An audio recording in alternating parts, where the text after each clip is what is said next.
محترم سامعین، السلام علیکم ورحمۃ اللہ وبرکاتہ۔ اس بار ہم پیش کر رہے ہیں رحمت للعالمین، جیسا کہ اللہ تعالیٰ کا ارشاد ہے، وما أرسلناك إلا رحمة للعالمين۔ نبی کریم صلی اللہ علیہ وسلم بنی نوع انسان کے لیے اللہ کے آخری نبی ہیں، اور آپ پر نازل ہونے والی کتاب قرآن مجید اللہ تعالیٰ کی آخری کتاب ہے۔ لہذا نبی کریم صلی اللہ علیہ وسلم کی پاکیزہ زندگی امت مسلمہ کے لیے تا قیامت واجب الاتباع، رشد و ہدایت کا ابدی سرچشمہ اور ذریعہ نجات ہے۔ لقد كان لكم في رسول الله أسوة حسنة۔ یقیناً رسول اللہ کی زندگی تمہارے لیے بہترین نمونہ ہے، لہذا رحمت للعالمین کی سیرت مطہرہ کا مطالعہ ہر مسلمان کی زندگی کا لازمی حصہ قرار پایا، جس کی تیاری میں قرآن مجید، صحیح احادیث اور مستند سیرت کی کتابوں سے استفادہ کیا گیا ہے۔ سیرت النبی صلی اللہ علیہ وسلم کو مفصل طور پر بیان کیا گیا ہے۔ نبی صلی اللہ علیہ وسلم کی زندگی کے تمام پہلو اور واقعات ترتیب وار، انتہائی دلچسپ انداز، خوبصورت آواز اور آسان الفاظ میں بیان کیے گئے ہیں۔ اسلام سے پہلے کے حالات، عرب کا محل وقوع، عرب قومیں، عرب حکومتیں اور سرداریاں، عرب ادیان و مذاہب، دین ابراہیمی میں قریش کی بدعات، جاہلی معاشرے کی چند جھلکیاں، عربوں کی اقتصادی اور اخلاقی حالت، نبی صلی اللہ علیہ وسلم کی ولادت باسعادت اور نسب نامہ۔ لیجئے سماعت فرمائیے پیشکش محمد طارق شاہد۔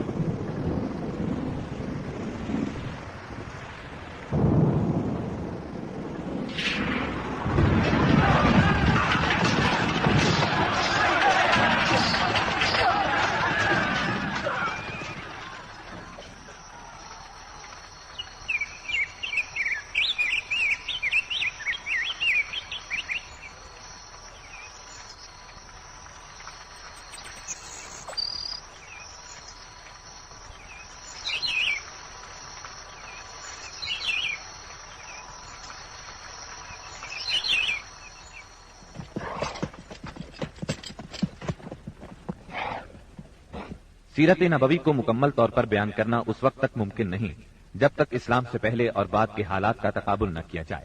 اس لیے ہم اصل مضمون سے پہلے اس حصے میں اسلام سے پہلے عرب کی کیفیت بیان کریں گے، عرب اقوام اور ان کی معاشرت کا نقشہ کھینچیں گے، پھر وہ حالات بیان کریں گے جن میں رسول اللہ صلی اللہ علیہ وسلم کی بعثت ہوئی۔ لفظ عرب کے لغوی معنی صحرا اور بیاب و گیاہ زمین کے ہیں۔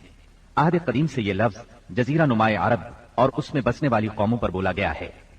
عرب کے مغرب میں بحر احمر اور جزیرہ نمائے سینا ہے، مشرق میں خلیج عرب اور جنوبی عراق کا ایک بڑا حصہ ہے، جنوب میں بحر عرب ہے جو در حقیقت بحر ہند کا پھیلاؤ ہے، شمال میں ملک شام اور کسی قدر شمالی عراق ہے۔ ان میں سے بعض سرحدوں کے بارے میں اختلاف بھی ہے۔ کل رقبے کا اندازہ 10 لاکھ سے 13 لاکھ مربع میل تک کیا گیا ہے۔ نسلی اعتبار سے مورخین نے عرب اقوام کی 3 قسمیں قرار دی ہیں۔ نمبر 1، عرب بائدہ، یعنی وہ قدیم عرب قبائل اور قومیں جو بالکل ناپید ہو گئیں اور ان کے متعلق ضروری معلومات بھی دستیاب نہیں، مثلا عاد، سمود، تسم، جدیس، امالقہ وغیرہ۔ نمبر 2، عرب عاربہ، یعنی وہ عرب قبائل جو یارب بن یشجب بن قحطان کی نسل سے ہیں، انہیں قحطانی عرب کہا جاتا ہے۔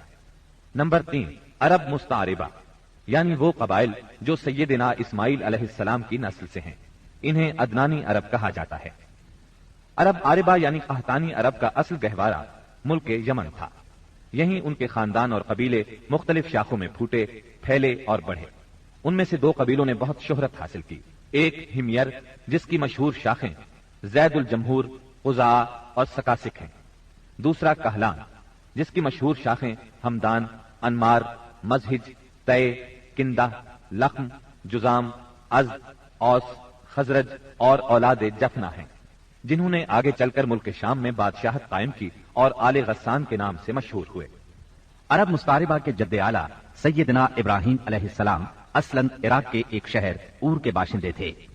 یہ شہر دریائے فرات کے مغربی ساحل پر کوفے کے قریب واقع تھا۔ اس کی کھدائی کے دوران میں جو قدبے برآمد ہوئے ان سے اس شہر کے متعلق بہت سی تفصیلات منظر عام پر آئی ہیں اور سیدنا ابراہیم علیہ السلام کے خاندان کی بعض تفصیلات معلوم ہوئی ہیں۔ نیز ملک کے دینی اور اجتماعی حالات بھی سامنے آئے ہیں۔ سیدنا ابراہیم علیہ السلام یہاں سے ہجرت کر کے شہر حران تشریف لے گئے تھے اور پھر وہاں سے فلسطین جا کر اس کو اپنی دعوتی سرگرمیوں کا مرکز بنا لیا اور دعوت و تبلیغ کے لیے یہیں سے اندرون و بیرون ملک آتے جاتے رہتے تھے۔ ایک بار آپ مصر تشریف لے گئے۔ فرعون نے آپ کی بیوی سیدہ سارہ علیہ السلام کی کیفیت سنی تو بدنیت ہو گیا، انہیں بری نیت سے اپنے دربار میں بلایا، لیکن اللہ نے سیدہ سارہ کی دعا کے نتیجے میں غیبی طور پر فرعون کی ایسی گرفت کی کہ وہ ہاتھ پاؤں مارنے لگا۔ اس کی نیت بد اس کے منہ پر مار دی گئی اور وہ اس حادثے کی نوعیت سے سمجھ گیا کہ سیدہ سارہ اللہ کی نہایت خاص اور مقرب بندی ہیں۔ وہ ان کے اس وصف سے اس قدر متاثر ہوا کہ اپنی بیٹی ہاجرہ کو ان کی خدمت میں دے دیا۔ پھر سیدہ سارہ نے سیدہ ہاجرہ کو ابراہیم علیہ السلام کی زوجیت میں دے دیا۔ ابراہیم علیہ السلام ان دونوں کو لے کر فلسطین واپس تشریف لائے۔ پھر اللہ نے سیدہ ہاجرہ کے بطن سے ابراہیم علیہ السلام کو ایک فرزند ارجمن اسماعیل علیہ السلام عطا فرمایا۔ سیدہ سارہ بے اولاد تھی، اس لیے انہیں بہت غیرت آئی اور انہوں نے سیدنا ابراہیم علیہ السلام کو مجبور کیا کہ سیدہ ہاجرہ کو ان کے نوزائیدہ بچے سمیت جلا وطن کر دیں۔ حالات نے ایسا رخ اختیار کیا کہ انہیں سیدہ سارہ کی بات ماننا پڑی اور وہ سیدہ ہاجرہ اور اسماعیل علیہ السلام کو لے کر حجاز تشریف لے گئے۔ وہاں انہیں ایک بے آب و گیاہ وادی میں اتار دیا۔ اسی جگہ آج بیت اللہ ہے، اس وقت نہیں تھا، صرف ٹیلوں کی طرح ابھری ہوئی زمین تھی۔ سیلاب آتا تو دائیں بائیں سے کترا کر نکل جاتا تھا۔ وہیں مسجد حرام کے بالائی حصے میں زمزم کے پاس ایک بہت بڑا درخت تھا۔ آپ نے ان دونوں کو اسی درخت کے پاس چھوڑا تھا۔ اس وقت مکے میں پانی تھا نہ انسان، اس لیے سیدنا ابراہیم علیہ السلام نے ایک توشہ دان میں کھجوریں اور ایک مشکیزے میں پانی رکھ دیا۔ اس کے بعد فلسطین واپس چلے گئے۔ ادھر چند ہی دن میں کھجوریں اور پانی ختم ہو گیا۔ سخت مشکل پیش آئی، مگر اس مشکل وقت میں اللہ کے فضل سے زمزم کا چشمہ پھوٹ پڑا اور ان کے لیے خوراک کا سامان بن گیا۔ اسماعیل علیہ السلام جب جوان ہوئے تو جرہم قبیلے سے عربی سیکھ لی۔ یہ قبیلہ وہاں پانی دیکھ کر آباد ہو گیا تھا۔ اس قبیلے کے لوگ انہیں پسند کرنے لگے تو ان لوگوں نے اپنے خاندان کی ایک خاتون سے ان کی شادی کر دی۔ اسی دوران میں سیدہ ہاجرہ کا انتقال ہو گیا۔ ادھر سیدنا ابراہیم علیہ السلام کو خیال آیا کہ اپنا ترکہ دیکھنا چاہیے، چنانچہ وہ مکہ معظمہ تشریف لے گئے، لیکن سیدنا اسماعیل علیہ السلام سے ملاقات نہ ہوئی۔ بہو سے حالات دریافت کیے، اس نے تنگ دستی کی شکایت کی۔ آپ نے وصیت کی کہ اسماعیل آئیں تو کہنا اپنے دروازے کی چوکھٹ بدل دیں۔ سیدنا اسماعیل علیہ السلام اس وصیت کا مطلب سمجھ گئے۔ انہوں نے بیوی کو طلاق دے دی اور ایک دوسری عورت سے شادی کر لی جو جرہم کے سردار مزاز بن عمرو کی صاحبزادی تھی۔ ان کی دوسری شادی کے بعد ایک بار پھر سیدنا ابراہیم علیہ السلام مکے تشریف لے گئے، مگر اس مرتبہ بھی سیدنا اسماعیل علیہ السلام سے ملاقات نہ ہو سکی۔ بہو سے حال پوچھا تو اس نے اللہ کی حمد و ثنا بیان کی۔ آپ نے وصیت کی کہ اسماعیل اپنے دروازے کی چوکھٹ برقرار رکھیں اور فلسطین واپس ہو گئے۔ اللہ تعالیٰ نے مزاز کی بیٹی سے اسماعیل علیہ السلام کو 12 بیٹے عطا فرمائے۔ ان 12 بیٹوں سے 12 قبیلے وجود میں آئے اور سب نے مکے ہی میں رہائش اختیار کی۔ ان کے حالات زمانے کی گرد میں دب کر رہ گئے۔ صرف نابت اور قیدار کی اولاد گمنامی سے محفوظ رہی۔ قیدار بن اسماعیل علیہ السلام کی نسل مکہ معظمہ ہی میں پھیلتی پھولتی رہی، یہاں تک کہ عدنان اور پھر ان کے بیٹے معد کا زمانہ آ گیا۔ عدنانی عرب کا سلسلہ نسل صحیح طور پر یہیں تک محفوظ ہے۔ عدنان نبی صلی اللہ علیہ وسلم کے سلسلہ نسب میں 21ویں پشت میں آتے ہیں۔